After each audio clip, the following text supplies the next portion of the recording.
महिला ने जैसे ही देखा कि बाघ कमरे में घुसने वाला है, वह सफलतापूर्वक वेंटिलेशन डक्ट में चढ़ गई, लेकिन उसका मोबाइल गलती से नीचे गिर गया। 7 दिनों से भूखा बाघ नीचे महिला की गंध खोज रहा था और इस समय डक्ट में महिला बुरी तरह डर गई थी। जो इस समय नीचे का फोन अचानक बज उठा। यह पुलिस का फोन था, लेकिन महिला कुछ नहीं कर सकी, बस देखती रही कि बाघ ने फोन को चूर चूर कर दिया। इस समय वह अब और सहन नहीं कर पा रही थी। उसका शरीर पाइप में लगातार नीचे की ओर खिसक रहा था। अचानक एक पसीने की बूंद जमीन पर गिर गई। बाघ ने अपनी जीभ से उस बूंद को चाटा, सिर उठाया और पाइप में महिला को देख लिया, फिर तुरंत ऊपर की ओर छलांग लगाई। इससे महिला बहुत डर गई। उसने अपनी पूरी ताकत लगाई, हाथ पैरों का उपयोग करते हुए त्वचा और लोहे की नाखूनों की घर्षण शक्ति का उपयोग करके धीरे धीरे ऊपर की ओर बढ़ी और लगातार घर्षण की आवाज भी आ रही थी। सौभाग्य से बाघ ऊपर नहीं चढ़ सका। अंत में महिला ने अपनी पूरी ऊर्जा खर्च कर दी और आखिरकार वेंटिलेशन डक्ट के बाहर निकल आई, लेकिन वह अभी भी खतरे से बाहर नहीं थी।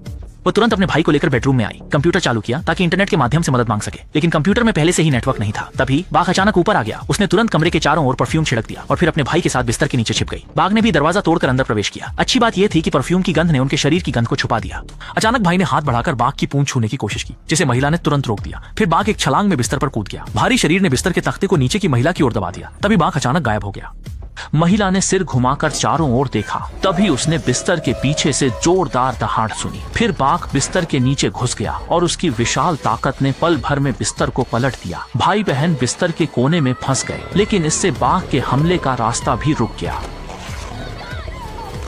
उसी समय महिला ने मुश्किल से दरवाजा खोला और अपने भाई के साथ तेजी से नीचे की ओर भागी। महिला तेजी से रसोई में आई, फ्रिज से मांस का एक डिब्बा निकाला। उसने मांस को गोल आकार में बनाया और उसमें नींद की गोली का पाउडर भर दिया। फिर इन मांस के गोले को कमरे के हर कोने में फेंक दिया। बाघ खुशबू सूंघते हुए आ गया, लेकिन मांस के गोले खाने के बाद बाघ पर कोई असर नहीं हुआ। इस समय भाई बहन दोनों एक बड़े अलमारी में छिप गए, लेकिन यह नहीं सोचा था कि बाघ भी उनके पीछे आ जाएगा। महिला इतनी डरी हुई थी कि सांस भी नहीं ले पा रही थी। बाघ को अपने करीब आते देख रही थी, जब तक कि उनके बीच केवल एक अलमारी का दरवाजा नहीं रह गया। छोटी सी दरार से दोनों की आंखें एक दूसरे से मिली और डर का माहौल चरम पर पहुंच गया।